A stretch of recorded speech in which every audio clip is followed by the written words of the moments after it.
Shalom Bapak Ibu Saudara yang dikasihi Tuhan. Seri pengajaran hari ini berjudul Memperlakukan Harta dengan Benar. Saudara, pada umumnya cara orang memperlakukan harta belum benar. Kebanyakan harta dijadikan majikan dan hidup kebanyakan orang diperbudak oleh harta. Kita bisa melihat bagaimana sejak kecil sudah ditanamkan di dalam pikiran bahwa ketika harta kita banyak, kita bahagia, kita bisa mendapatkan apa saja yang kita inginkan, dan kita bisa melakukan apa saja. Itulah sebabnya ketika dewasa, yang utama dalam hidup seseorang adalah harta, mencari kekayaan. Mereka rela mengorbankan apa saja demi harta, demi memperoleh uang yang banyak. Kerja siang malam, bahkan ada juga yang menghalalkan segala cara demi memperoleh harta, kekayaan, atau uang. Harta atau uang itu sendiri sebenarnya tidak salah. Yang salah kalau kita mencintai harta atau uang lebih dari segalanya. 1 Timotius 6 ayat 10 menuliskan, karena akar segala kejahatan ialah cinta uang. Sebab oleh memburu uanglah beberapa orang telah menyimpang dari iman dan menyiksa dirinya dengan berbagai-bagai duka. Ayat ini mengatakan oleh memburu uanglah beberapa orang telah menyimpang dari iman dan menyiksa dirinya dengan berbagai-bagai duka. Kalimat ini jelas. Ngeri kan saudara?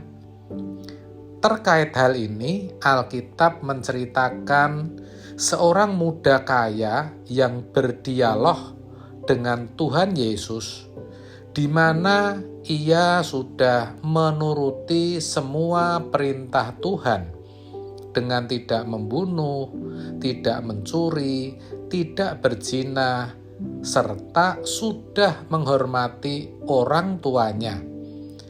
Tetapi ketika Yesus meminta agar ia menjual seluruh hartanya untuk dibagikan kepada orang miskin, lalu mengikut Yesus, ternyata ia tidak mau.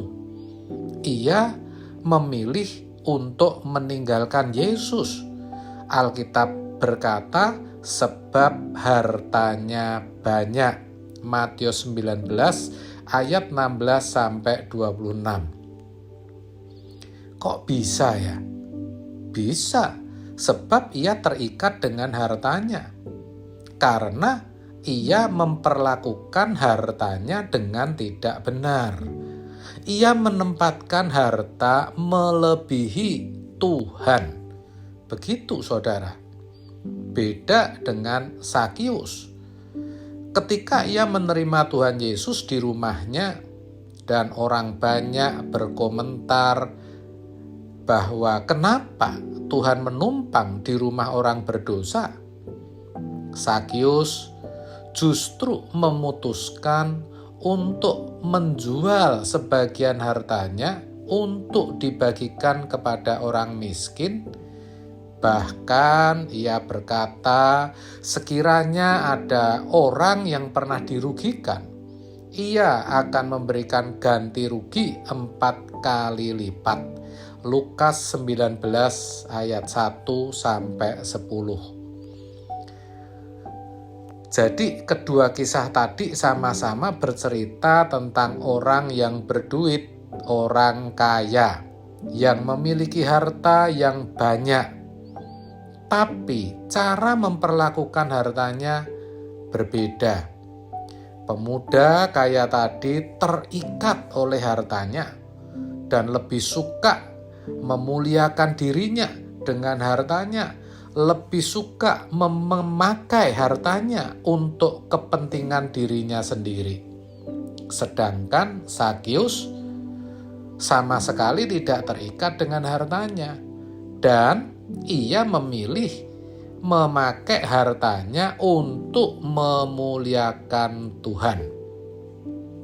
Saya percaya kita sama-sama setuju bahwa di antara dua orang kaya tadi, Zakiuslah yang memperlakukan hartanya dengan benar.